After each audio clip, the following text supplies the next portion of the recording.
Hi, everyone. Welcome back to the Change Your Mind podcast. I'm your host, Chris Ashley. As always, we explore personal development, spirituality, and science. Today, we are going to talk about a subject that is so relevant to me: prenatal and postpartum fitness and body image. But first, a couple quick announcements. If you head to the links in the show notes, you're going to find a lot. You will find a link to sponsor the podcast. You will find a link to my book, Change Your Mind to Change Your Reality. It was endorsed by Marcy Shimoff, Bob Doyle, Michael Beckwith, all of whom were on The Secret. It was endorsed by John Gray, who wrote Men Are From Mars, Women Are From Venus, a lot of others. You will find my free masterclass. You will find free downloads. You'll find my course and private coaching. And as always, this podcast is part of the Los Angeles Tribune Podcast Network. We do a lot in personal development. We have some amazing events going on with some huge headliners. I was just on a stage with Les Brown and Sharon Lecter and Dr. Joe Vitale from The Secret. So there's so much going on. Please tune in. Hi, I'm Chris. When I was younger, I went through trauma that caused me to feel broken and lost. But my life changed after I had a spiritual awakening. Since then, I've dedicated my life to studying and learning from masters all around the world that have helped me to create a life of fulfillment and abundance beyond my wildest dreams. Now I'm dedicated to sharing everything I've learned so that you don't have to suffer for decades like I did. I've seen people's lives completely transformed, and I share it all right here. Okay, so with me today, I have Tara De Leon. So Tara is a professional trainer, professor of health, fitness and exercise studies, podcaster, speaker, and author. Tara has helped hundreds of women feel badass and confident by teaching them how to lift weights and get strong, healthy, and empowered. Tara teaches women to take up space and to stop apologizing for their bodies. Specializing in fitness for fertility, prenatal, and postnatal fitness, she loves helping moms go from hot mess to hot mom. Tara is passionate about health and fitness and strives to constantly improve herself and better help her clients. So welcome, Tara. I'm so glad you're here. Thanks so much for having me. Yeah, absolutely. I'm proud of you. I feel like hearing all those announcements, you have a lot going on and I love it. Thanks. Thank you. Yeah, definitely have a lot going on and it's all really fun and exciting. It's great when you love what you do, isn't it? Yeah, super great. Yeah, it's just like that old adage, you feel like you never work, right? Because you just have Yeah. so much fun doing what you do. Especially when you get to serve other people, right? I mean, I still feel like I work sometimes, but it's Totally. definitely There's the something I admin side enjoy. of it for sure. Yeah. But that's the stuff that you delegate, right? Yes. Um, I'm a cool. huge fan of delegating and learning to say no and setting boundaries. Love that stuff. Yeah. Yeah, absolutely. Cool. So, I always start my episodes the same way, and that is by asking my guests to tell me their origin story. So, how is it that you came to be a fitness instructor for prenatal and postpartum women? Yeah, so my story is long and emotional, That's the but I best will keep kind. it Please short. share it. I've had so many changes throughout my career. So I grew up a little fat kid and I got made fun of a lot and bullied as little fat kids tend to do. And by the way, a note on that, I use fat as a neutral descriptor. I'm not layering that word with judgment. I was just a child living in a larger body and society did not love that. So as I grew up, I actually ended up in the wrong class in college. I was in a class called Sports Fitness Techniques. And at the time, I was a psychology major. So I have no idea how I ended up in that. The internet was not great back then. That was the universe stepping in for divine intervention, is what that was. Yeah, right. So that's how I see it as well. It's that course changed my life. Because one day my professor was standing on his desk, shouting about the Krebs cycle and target training zone. And me, not knowing anything about fitness, was sitting there what is this guy doing? He's so passionate about this. And it piqued my interest. So I ended up changing my major. I majored in health, fitness, and exercise studies. Exercise and sports science is what we called it back then. Um, And then I actually transferred to a different school because it had a better program and also it didn't have any snow. I went to college in Hawaii and it was Okay. every bit as amazing as it sounds. And then once I graduated, I'm from Maryland, so I moved back to Maryland, which is a questionable decision. Like, why leave Hawaii if you don't have to? But I did, and then I decided to go to grad school out in Arizona, and I majored in human movement with an emphasis in sports conditioning because my goal was to be a strength coach, right? Like work with professional teams, collegiate teams, things like that to like make better athletes out of everyone. So the reason I got into fitness and training was one, my professor was exciting and excited about it, but I also had terrible body image, right? I grew up, getting teased and bullied and made fun of. And when I got to college, I was a very active child my whole life, right? When I got to college, I met someone who was like, "You should be a personal trainer," and I was like, "Okay, that's a good idea." And like, that's about how much thought I gave it. I was kind of like, "Yes, okay." The secret to like never being overweight again is to like be a personal trainer. Then I will just be like guaranteed to be like super fit for my whole life. Which, spoiler alert, that's definitely not how it worked out. But I actually got into it for the wrong reasons, right? I got into it thinking I would just be like, a super ripped goddess for the rest of my life. And then once I was in it, I realized I love helping other people. And so many times I see people walk into the gym and it's uncomfortable, right? It's a scary place for some people. It's dark and dingy, and the music is loud and it's dirty, and people are grunting and sweating, and weights are clanging. Like, I completely understand how this could be kind of a scary place to enter. And then you go in and you don't really know like the hierarchy of like, well, who has the right of way and who gets to use what machines and, things like that. So it's hard to keep going once you've made the decision to be in there until you learn how it kind of works, right? I don't drink coffee. So going to Starbucks is like super overwhelming for me because I don't understand the sizing. I don't understand the difference between all the coffees. I usually like walk in and I'm like, and find something like really quick off the menu and get out as quickly as possible because it's a place that I'm unfamiliar with in general, right? The gym is that place for so many people. So once I got into it, I realized I actually love this. I love taking people by the hand and kind of guiding them through the gym and getting them comfortable there and helping them on their journey, right? But I still had this like lingering thought that I wanted to be a strength and conditioning coach. So I left personal training, I left teaching group fitness, and I decided to go work at a university. So I spent almost 10 years working at Navy. Right here in my hometown of all places, which was amazing. Loyola University in Baltimore, and the University of Maryland in Baltimore as well, and a private facility type place. And it was great. I learned a lot and I loved the athletes, but it definitely wasn't where I felt like I was at home. Like the career was good, the pay was bad, the hours were bad. And I started thinking, like, hey, I'm at a point in my life where I want to start a family, right? I want to have a career, but also not just my career. I want more than this. And with the pay scale that I was at, that wasn't feasible. Then with the commute time that I was at, that wasn't feasible. And eventually I quit my job as a strength coach. I started working at the gym that I still currently work at, and I bought a house all in the same day. So it was a Nice. crazy weekend. And when I started at the gym, some of my like body image fears kind of crept back in. Like, I don't look like a typical personal trainer, right? I'm a plus size human being. What if people won't buy training from me because they're like, oh my God, she's overweight? Like, what could she possibly know? And I was worried about if people would want to listen to what I had to say, even though I had all this education and like 15 certifications and, 2 decades of experience. I was nervous. And turns out my fears were unfounded, and that I started working at the gym and I very quickly became busy.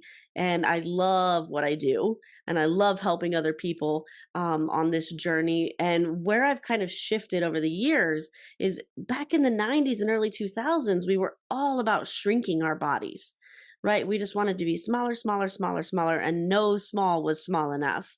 And it never really vibed with me because I feel like people are good how they are. Like everybody's so interesting and everybody has something that's beautiful about them. And, everybody's worthy regardless of what they look like.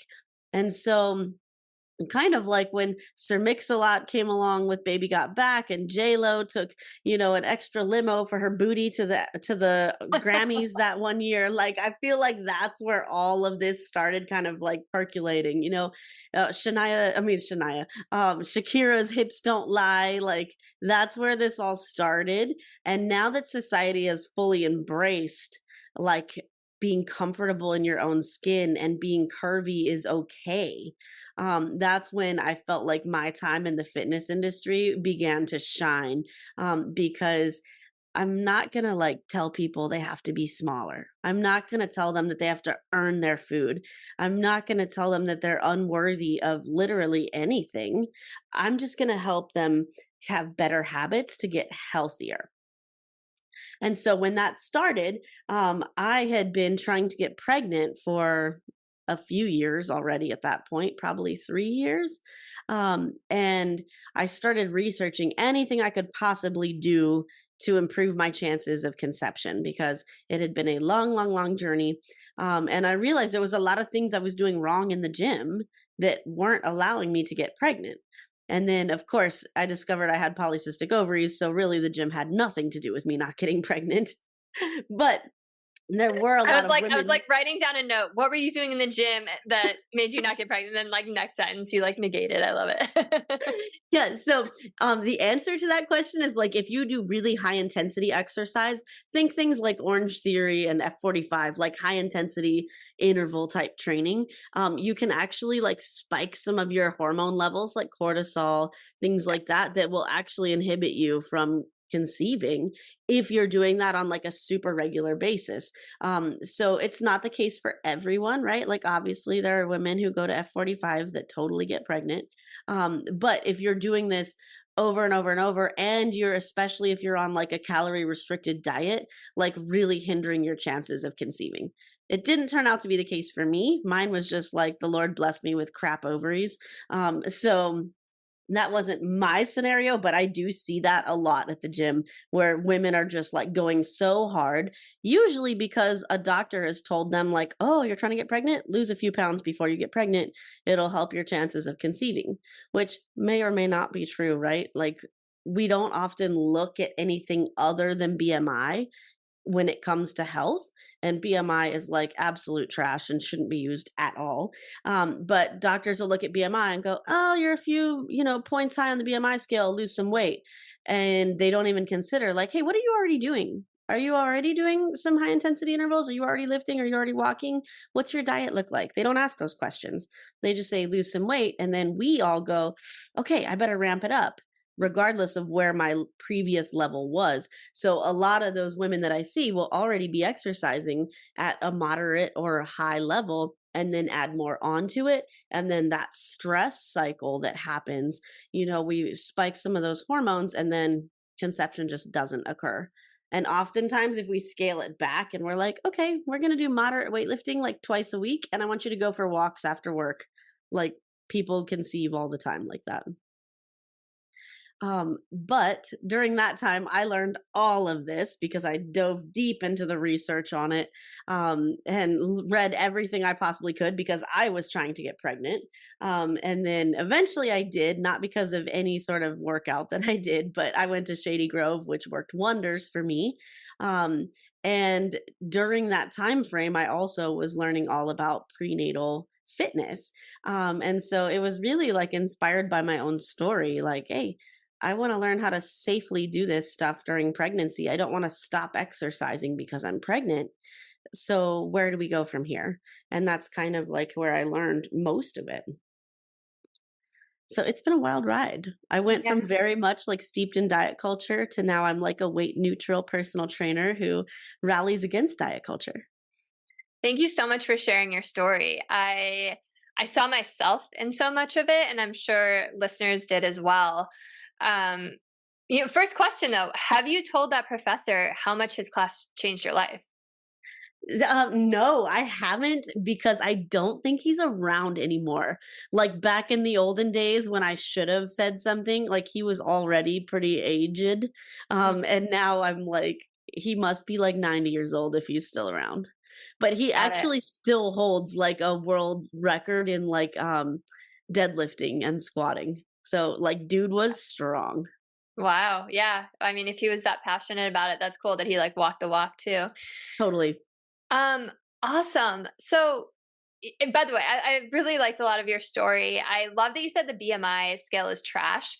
I was on the other end of that. I was like the scrawny kid that could not gain weight for the life of me. And every doctor's appointment, I would dread it because they would pull out the freaking scale and they'd be like, Yeah. here's you. And I'm like, I eat literally more than anyone I know. It's just metabolism. Right. Yes. Yes. And and it's just like, oh, I would like cringe every time. Every And time, man, like weight stigma goes both ways. yeah, Like we hear a lot about it from people that are in larger bodies because we encounter it all the time.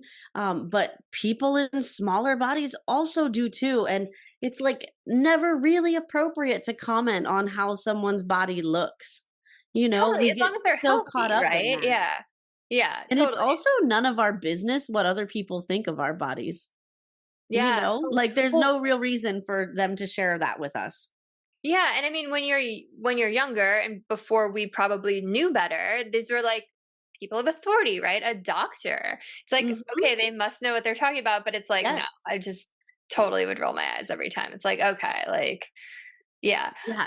The Um, BMI scale is so frustrating because it was developed by this guy in France, I believe, named Queyle in the 1700s. So this is like a long time ago. He only used white males who were of sound mind and who were not frail. So he has eliminated everyone except for like healthy white males. And even then, it was never meant to be like a body fat analytic. It was meant to look at like this whole huge conglomerate of factors.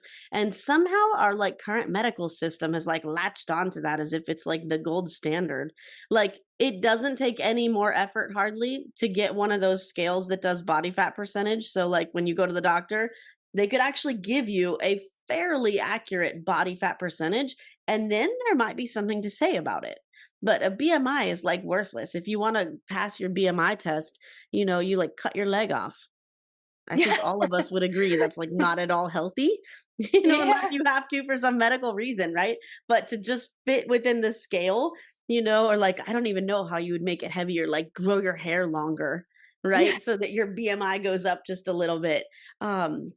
You Yeah. know, like it's so silly. It's so That's silly that that's a metric we're using. I feel like there's so much like that that's so antiquated, just like not even in just the medical industry, just in life, right? Where it's like, Yeah. but I knew it was from men, but I didn't know it was white males only in a certain age bracket from the 1700s. That's just so Yeah. wild.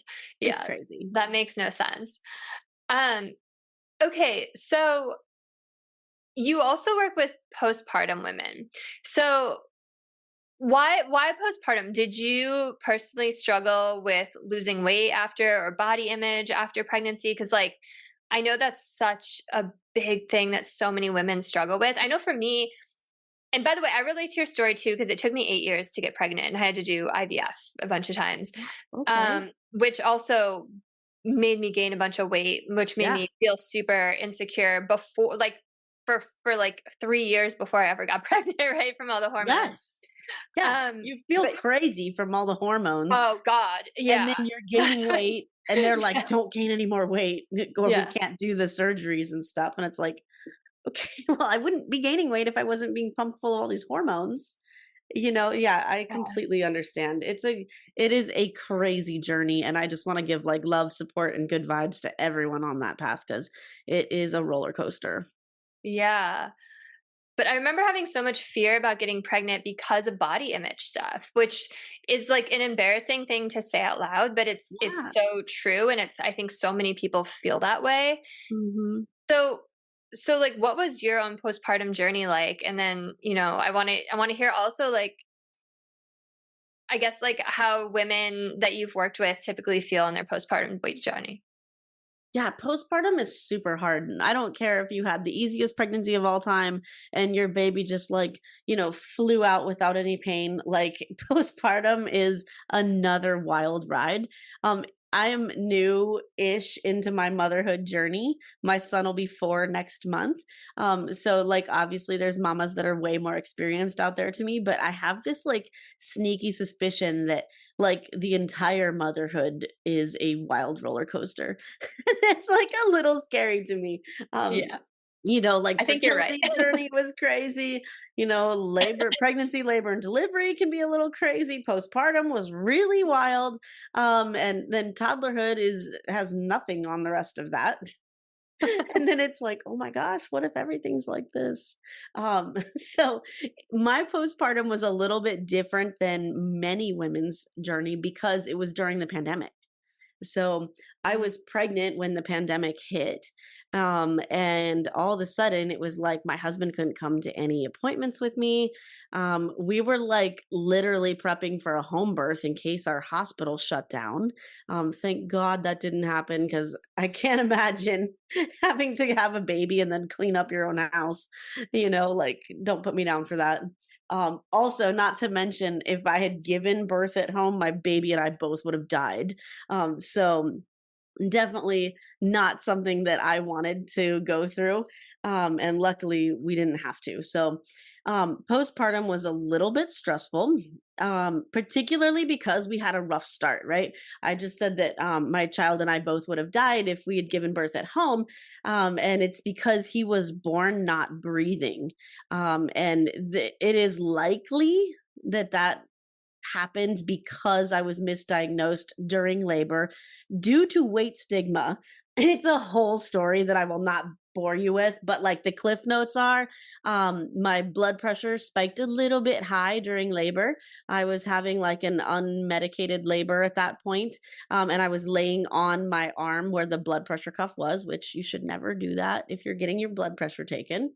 And of course, I was in pain, right? Like labor is painful. So my blood pressure was a little bit high, and they took one look at me and they were like, "Oh my gosh, you are old and fat.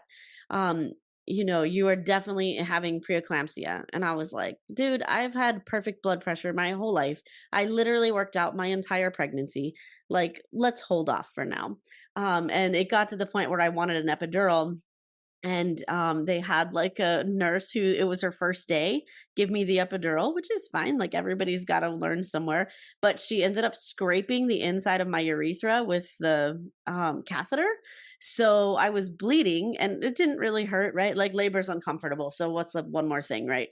I didn't even hardly notice what was happening down there, but it made the bag of urine that's like hanging on the side of the bed look like it was brown, even though it was blood in there and not protein. So they didn't test. They didn't go like, oh, let me take this strip and dip it in there and see if this is protein or blood or what is this.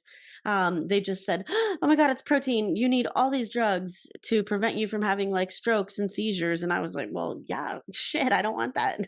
Yeah, give me the drugs. I don't want to have a seizure or whatever. So they did. And in my opinion, that is what caused my son to be born not breathing. Um, they do not agree with that assessment, and I'm not a doctor, so, like, I don't really know, but that is my, suspicion based on a little bit of reading that I've done on the subject. So, anyway, he was born not breathing and got whisked straight to NICU. It was fine. He was only there for a couple of days, and he was breathing on his own within, like, half an hour, so, like, everything worked out okay, and he is a vibrant, healthy 3-year-old at this point. But it was a little bit traumatic. And then being the pandemic, like we couldn't go in and out. We were like stuck in that room there for like the duration. And then when we got home, it was like too scary to have anybody over. Like I told my mom she couldn't come unless she isolated for 2 weeks.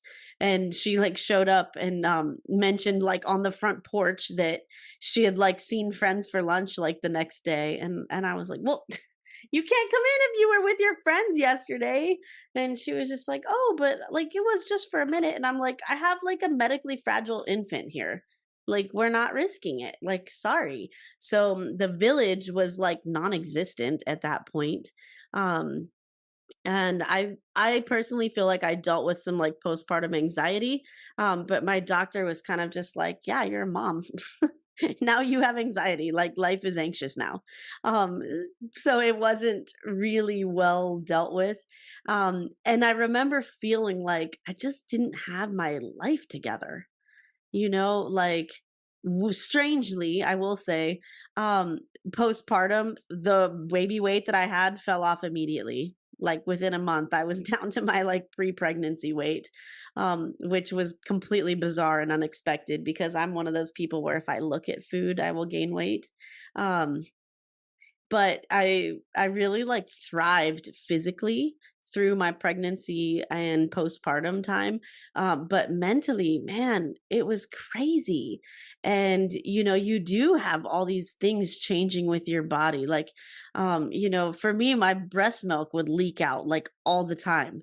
So I would be sleeping all night, and then the instant I would wake up, before I even opened my eyes, my shirt would go like and just be soaked. It was just like, what the heck? One time I was out in the grocery store and I heard a baby start crying, and all of a sudden my milk just let down and like dripped on the floor. And I was like, oh my gosh, I'm like leaving bodily fluids on the floor. Like, how can I trust my body now? Um, like a particularly funny story about that is I woke up one day, the baby was sleeping in his bassinet at the bottom of the bed, still asleep, and I had to pee so bad. So I like got up, didn't put my glasses on. I'm super blind, by the way, without glasses or contacts. And I went to pee. Peeing was a struggle postpartum. I felt like I had to pee super bad, but it just dripped out like a leaky faucet instead of like a fire hose. I would like listen to my husband pee normally and get like ragey because of it. So I finally peed and then came back to my bedroom, and my husband goes, "Babe, don't move." And I was like, "Why?" And he's like, "There's a spider." And like, okay, I don't love spiders, but I'm not terrified of spiders. But like, I couldn't see anything. So I'm like, "Oh my gosh, where is it?" And he's like, "It's right there." And I'm like, "Well, where? I don't know where that is. Like, I am blind, sir." And I didn't know if it was like descending on me, if it was descending on the baby. Like, I didn't know where this spider was. And so I just like panicked. And while I'm sitting there bursting into tears, I peed myself somehow and my milk let down. And I was just kind of Oh, like, no. oh, You're like leaking out of every end that you can. like anything that could have let fluids out, like basically did. And I was just kind of like, oh my gosh. So I like go back to the bathroom, put my contacts in, clean myself up. And I come back in, and it's like the world's smallest spider that was like halfway down the wall, nowhere near me or him or the baby. And I was just kind of like, really? I But love that story. like when working with clients, right? Everybody comes because, they want to feel strong again. They don't really feel strong in their bodies, even though like your body has just done this amazing thing, right? Like, you've literally grown an entire human. You're probably making some of the food for that human with your own body, which is like a miracle. Right. um you're also surviving. You're like living your life, you're still getting up, you're back to work at some point, right? If you're a working mom, of course. um well, all moms are working moms, but if you're a working outside the home for money kind of mom, then like you're back to work, and society kind of suspects us to just like expects us to just jump right back in and be who we were before we had this baby. But really, like, pieces of our baby stay with us forever. Like, you are so changed the second that that baby comes out. Like, you will never ever be the same. I would argue that you will never ever be the same the second that like conception happens even. But you'll never be the same human, and that's totally okay and wonderful. But I feel like society just kind of goes like, well, you should still be the same. You should still look the same, still dress the same, still act the same. Your self-care should still be the same. Why are you changing? right? And then we as the mothers feel like, "Oh my gosh, I'm failing at home." Right? Like, am I a piece of crap for putting my kid in daycare during a pandemic? Like, he might die because I feel like I have to go to work, right? Which of course it's okay to do that, right? Like you can make your own choices and like whatever happens, happens. But at some point, like it's a decision you have to make, right? Or like, oh, do I quit my job and stay home with my child? Um, and now we don't have enough money for the bills. Right. So it's a lose lose. You feel like you're either failing at home or failing at work or failing at both, which I think is where many women are. Um, and by default, we're a lot of like the decision makers. So we're the ones doing the research on, everything. Like, what does safe sleep for an infant look like? What about the vaccine schedule? What about, feeding? How do we get them started eating regular food? I think it's really worth if I could like make a recommendation for anyone who's pregnant, like have a conversation with your partner before the baby comes about like who's researching what things, because it takes so much mental load for us to like research that and to like stay on top of it. Even like buying diapers. How do you know when your baby's going to be out of diapers? Like somebody has to like take that task on and go, we only have like 6 left. I should probably order another box. You know? Well, probably you should have ordered it like 10 diapers ago, but at that point, like somebody's got to carry the mental load. And if in our culture, mostly it's moms. And it's hard because we're not used to also caring for another tiny human that plays the game. I always say my son as a toddler played this game of how can I kill myself every day, and I had to play the game of how can I prevent him from killing himself, and it was absolutely exhausting and draining. Everything you just said is just so real. Like, Yeah, it is just so freaking real. Like, the decisions are also, like, really terrifying. Like, yeah, oh my God, when you said the vaccine schedule, it's just like, oh, like, yeah, I mean, and it's like, you want to do the best for your kid, and you're like, okay, all this research tells me I'm injecting poison into him and could yeah, hurt him. All this research tells me I'm preventing him from getting these horrible diseases, and I'm like, could yeah. be saving his life. Like, like, Yes. yeah, no, It's it's so so real. hard. It's It's, so hard. I it's, actually want to do a podcast on like being like scientifically literate. It's because many of us we're like getting our information from social media. We're not like watching the news and like reading like research abstracts and stuff. We're like hoping other people read that stuff for us and then write like a little soundbite that they share on social media that we can go like, yes, that is great, that's what I'm going to do, right? Because we're busy managing like the rest of our entire family's life.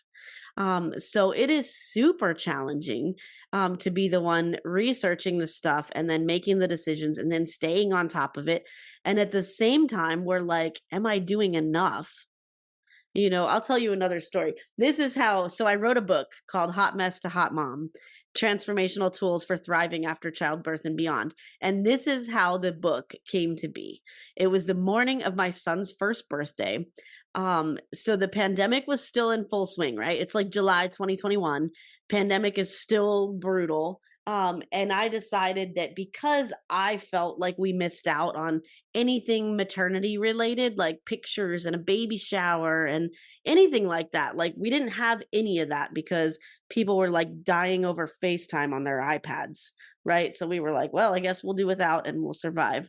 But I was like, I don't want my child to miss out on important things now that he's here, right? I can be disappointed that he was in utero and didn't get these things, but I'm not going to let him be disappointed, even though in retrospect, a 1 year old would not have cared.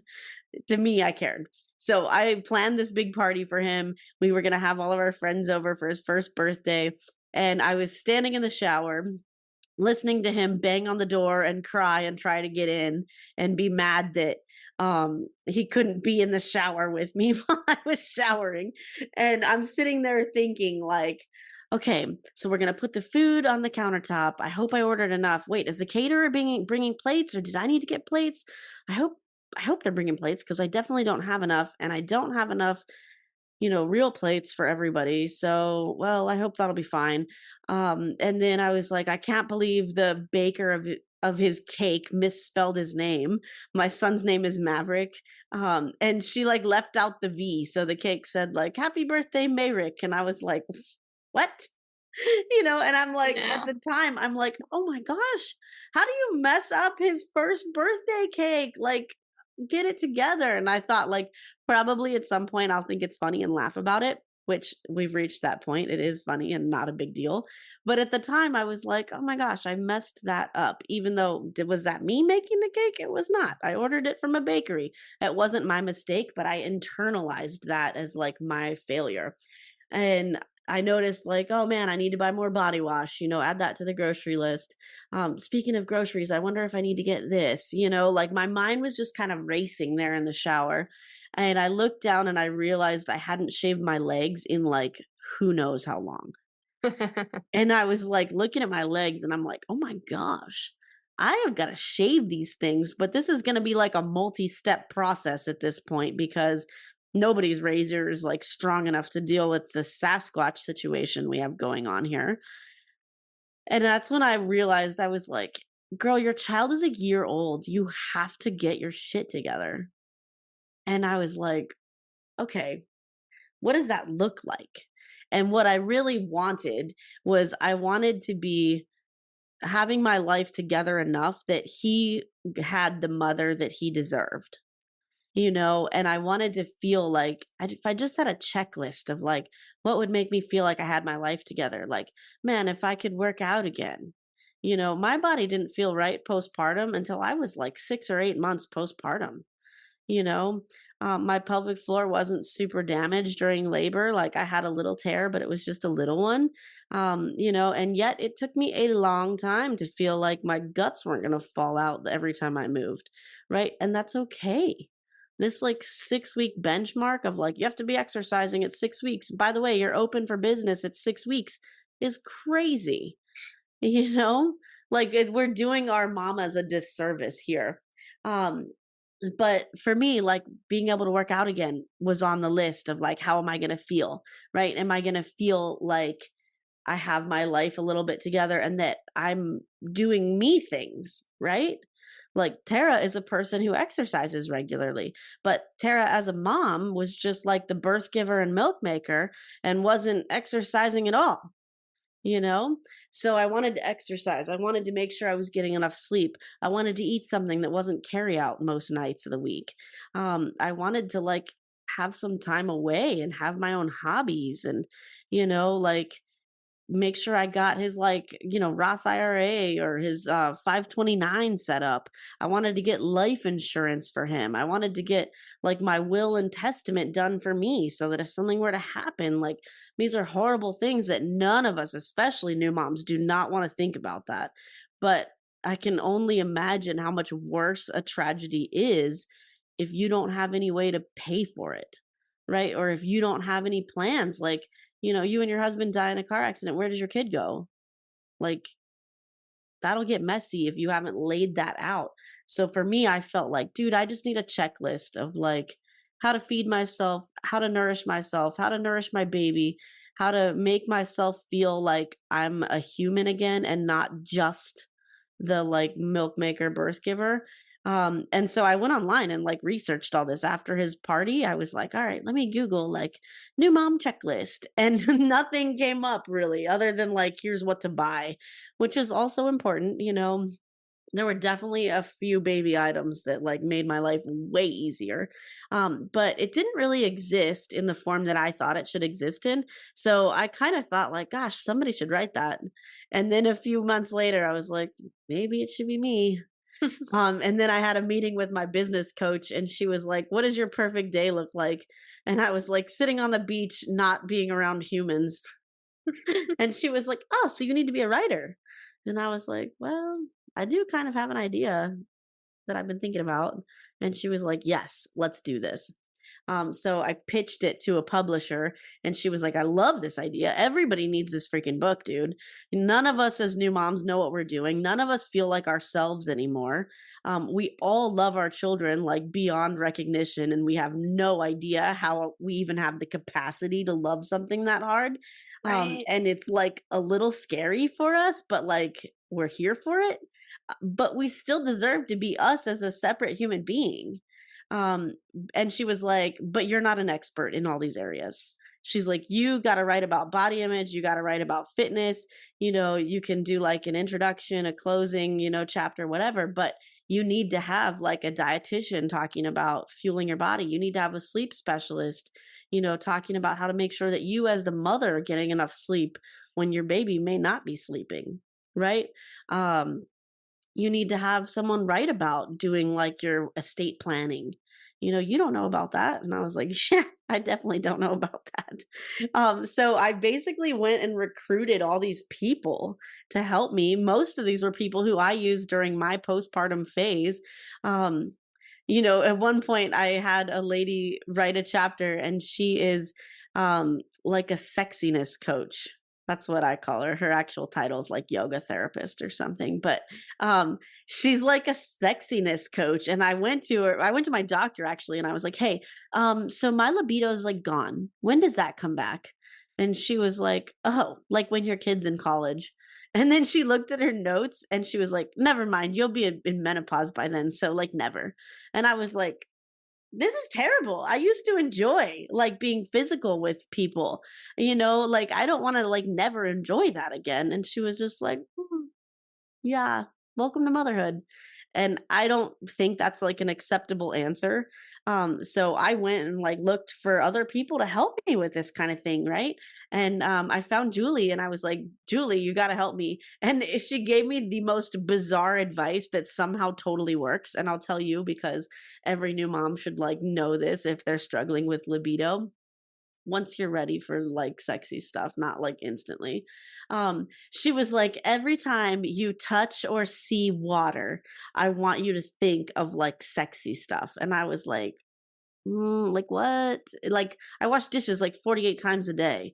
And she was like, So yeah. She was like, okay, so you turn the water on and you put your hands in it and you're like, ooh, the water's so soft and it's warm, and it's dripping on my hands. And I was just kind of like, okay. Uh I don't know about this. Or like in the shower, you're like getting wet and touching your body and just feeling like sexy, even though you're like leaking milk and you're tired and your leg hair is 4 inches long and there's a screaming baby in the background. Like, I was kind of like, okay, this isn't exactly the advice that I was hoping for, but girl, I'm telling you, it somehow worked. I don't know. I can't explain it, but somehow I was just like, dang, okay, I could be into this, you know? how long did it take to work? I would say like within a week, I was like, huh, okay, Because like, when you're breastfeeding, like it's like painful actually. yeah. Breastfeeding, I feel like is by far the hardest part of No, I like mean down early there it is motherhood. painful like to have sex while you're breastfeeding in my Yes, I also experienced that. Although to be fair, like I got mastitis 4 times in 6 months, which Ooh, was awful. I hate mastitis. It is like the worst thing ever. yeah. And every time I got it, it would like drop my supply. So I was like done breastfeeding by like 7 months. I was pumping like 4 hours a day to get like 3 ounces, and I was finally like, what am we doing? Like 99% of my child's diet is not breast milk, and yet I'm sitting here for 4 hours a day trying to like make this happen. So like for me, I didn't do penetration for like a long time. We did other stuff, but not that because it was just very unpleasant down there, as you said. But I will say the like water thing really worked within like a week. I at least was interested in considering it. Before that, it was like, oh, you again? God. You're like, you don't touch that. That's for the baby. Right. Like, I'm over this. Thank you. I'm still recovering from many things here. But So it I was a love all your journey. stories. You're so real and relatable, and like everything. I mean, I didn't even get to comment on your story and like how freaking scary and terrifying and traumatic that is. And just everything you've been saying. I've been kind of like writing down little things, and it just you're just like so hitting it on the head like every time. Um, I really want to get to a little bit of like the fitness and stuff since we only Yeah, have like 15 minutes left. totally. Um, you mentioned something that piqued my interest, and I'm sure is like everyone else's ears perked up. You dropped your pre-pregnancy weight in like a month. Uh, dropped to your pre-pregnancy weight. What did you do? What happened? And how are you coaching? Like, what's your advice for women in postpartum who are trying to get down to their pre-pregnancy weight? Because let's be real, like, yes, we can tell people they are worthy and they are amazing and they are incredible and interesting and all these things, but sometimes people just want to get to their pre-pregnancy weight so they can fit into their damn clothing. Yeah, Right? totally. So like how do you what advice do you have for women and how did you do it? So nobody's gonna like this answer at all, but I didn't do anything. I just like survived.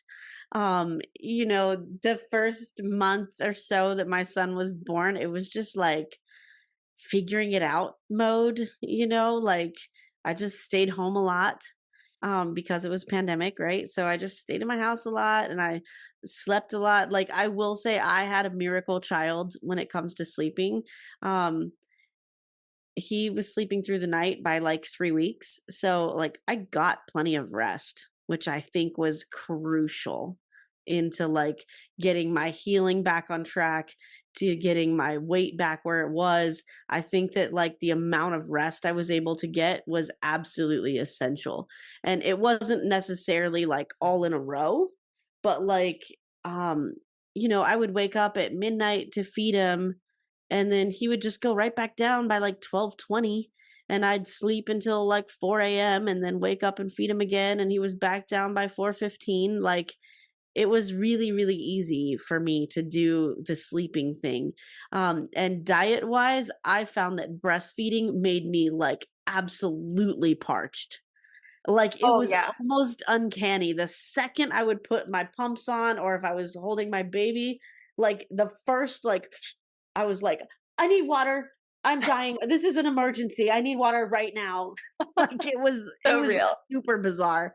My husband actually bought me like a 40-ounce Yeti, and he was like, "Get that, yeah, He was like, "Get that thing ready before you start pumping, because I'm tired of bringing it to you." And I was like, "Oh, okay. I'm tired of feeding your child, but here we are."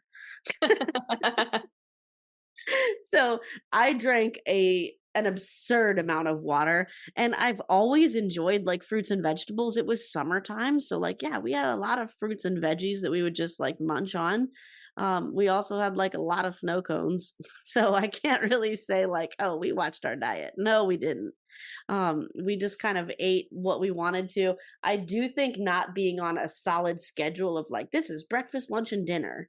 Like, I probably just didn't eat as many calories as I normally do because it wasn't like working. I would wake up and I would chill, and just knowing that I could eat at any time made me go like, well, I don't need food yet. Like I just wasn't hungry for it. Whereas like my day now is very like structured, right? I'm at the gym at like 7 a.m. So I make sure I eat before I go, and then I don't get a break until like 1. So I eat like a big lunch because I'm usually starving. Um, and then I know I'm not going to eat dinner again until like 6 or 7. So like I have larger meals on a regular schedule. Whereas like being at home with a newborn, I was kind of just like, not gonna eat yet. I'm not really hungry. Like, oh, I'll get a string cheese and a piece of pineapple. Like, I didn't do a great job of fueling my body. And I think that's why I lost the weight very quickly. Yeah, you're like grazing. Recommendations? Yeah, I was like grazing. My like professional recommendations for new moms that are trying to like get back down to their body weight would be like drink a massive amount of water, right? Priority number one. Priority number 1 is get enough sleep. Priority number 2 is drink a massive amount of water. And then priority number 3 would be like prioritize protein. So if that means like, oh, you'd have a protein shake a couple times a day and that's like the bulk of your calories, like great. but getting that protein in is going to keep you feeling full for longer. It's also going to help you build muscle or maintain the muscle that you already have.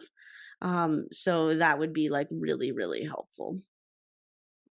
I love that advice. And it's so easy for someone to just drink another extra couple glasses of water or something, Yeah. right? It feels doable, it feels attainable. Yep. So what A about good guideline for that is like half your body weight in ounces. okay. Um, and that's if you're not breastfeeding. If you're breastfeeding, like the amount that goes out should be the amount coming in plus your half your body weight in ounces. So if your baby's drinking 30 ounces a day, it should be half your body weight in ounces plus 30. That's really good But to know. I also wouldn't stress yourself about that. Like if you're thirsty, drink. Like breastfeeding, you're thirsty. There's no doubt that you like want to be drinking something. And I would prioritize water in that case, because that's what breast milk is primarily, like water. So make sure you're drinking lots of water and not a lot of like other drinks. Yeah. So what about what's the best exercise to help lose the baby weight, to help lose the baby's stomach? For me, like it took for the first 6 weeks, like nothing changed on the scale. And I was Mm. like, what the fuck is going on? Yeah. Because everyone's like, oh, just breastfeed and it'll fall away. And then other people were like, if you breastfeed, you won't lose a pound. And I'm like, oh my God, I don't want to be the later group, right? The latter Yeah. group. But I had a C-section, and I think it was, like, that extra recovery time because once I hit 6 Yeah. weeks, it started falling off really fast, and then Hmm. the last 2, I've kinda been on a plateau, so I'm like, "What's gonna get me those last 9 pounds so I can fit into my clothes?" Like Yeah. like, what exercise? So, like, the bad news is that, like, genetically, we're kind of, like, predisposed to hang on to some of that weight until you are done breastfeeding, and the reason for that is, like, if there were to be, like, a famine or something, your body will pull from that fat in order to make sure that you can still produce milk for your baby, so we're kind of, like, genetically predisposed to hang on to, like, a bit of it, right, just in case of, like, emergencies, um, so after you quit breastfeeding, it is much easier to lose the fat. I wouldn't say that's like a reason to stop your breastfeeding journey early, but like know that it gets easier once your hormones are kind of back in action. For me, I had like wicked postpartum night sweats while I was breastfeeding, and as soon as I stopped breastfeeding, those went away, which was awesome. Um, so like it comes, but I really feel like new moms should prioritize strength training. And the reason for this is because it's going to help prevent injuries. I was lucky enough to have a Duna stroller, which is like the best invention that's ever been invented for babies, where it's one of those infant car seats, but with the push of a button, wheels pop down and it turns into a stroller. So you don't have to like lug around that awkward infant car seat that's like 15 pounds plus your like 10-pound baby in there, and you're holding it off to the side. So now you're all like tilted and jacked at this weird angle. And I see like a huge amount of women that have like elbow issues, shoulder issues, and lower back issues from carrying that infant carrier. Right. So doing some strength training to make sure that you're strong enough to meet the demands that your newborn places upon you, super, super essential. Yeah, my husband pulled his back twice carrying that Yeah, carrier with the baby in it, so that is so totally. real. I've heard strength training also just kind of boosts your metabolism overall to help lose the weight. Is that true? Yeah, absolutely. So muscle needs calories in order to maintain itself. Otherwise, it'll just like atrophy over time, right? Will just slowly like deteriorate. And fat on the flip side doesn't need any calories to maintain itself.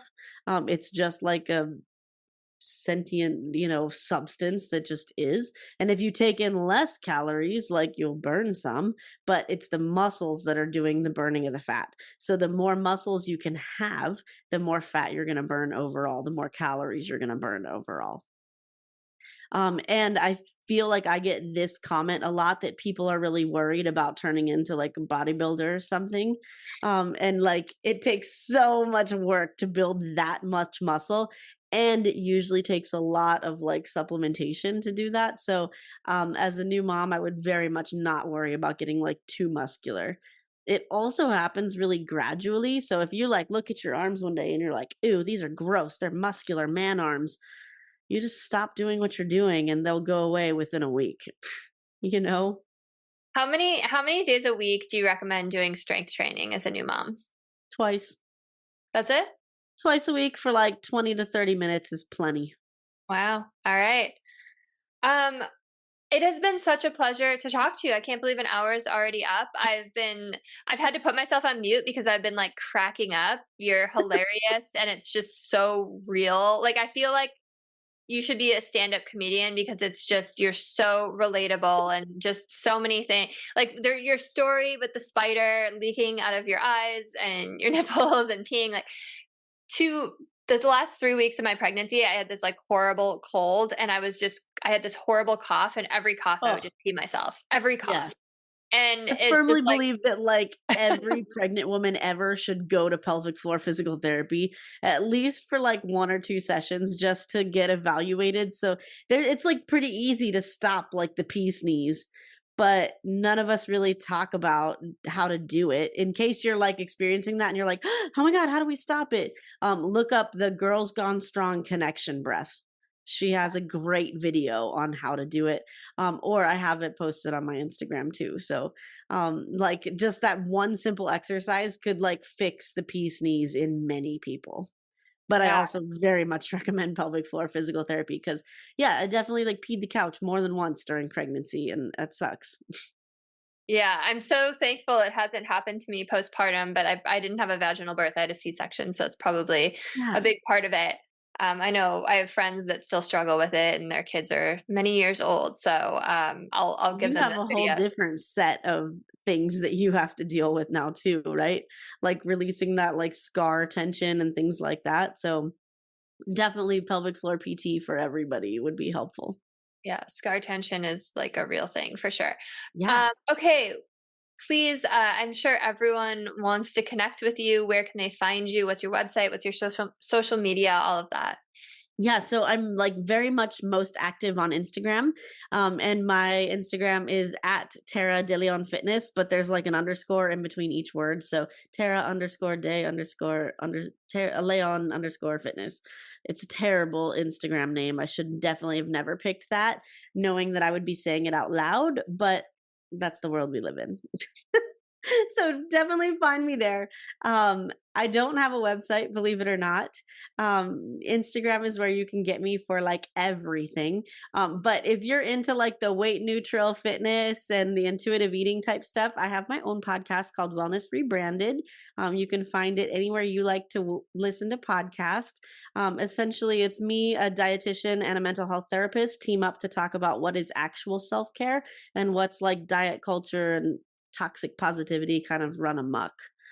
So we're always chatting about interesting stuff on the pod. And then you can find my book on Amazon. I actually have like a 12-week fitness program for postpartum in the book. The way I laid out the book was there was like funny stories, like the spider stories in there, for example. And then at the end of each chapter, there's a tool. So if you're too busy, you're too immersed in like the chaos of postpartum, you can skip the stories and just read the tool and apply that to your life like immediately. So I've got a whole workout in there if you want it. It's there for you. Awesome. So many great resources. Your podcast sounds awesome. Thank you so much, Tara. It was great to meet you and have this conversation and just feel very seen as a new mom myself. So I appreciate you. If you are Likewise. listening, yeah, please send this to a new mom that you think could use it. Like, comment, share, subscribe. I will see you all on the next episode. Have a beautiful rest of your day.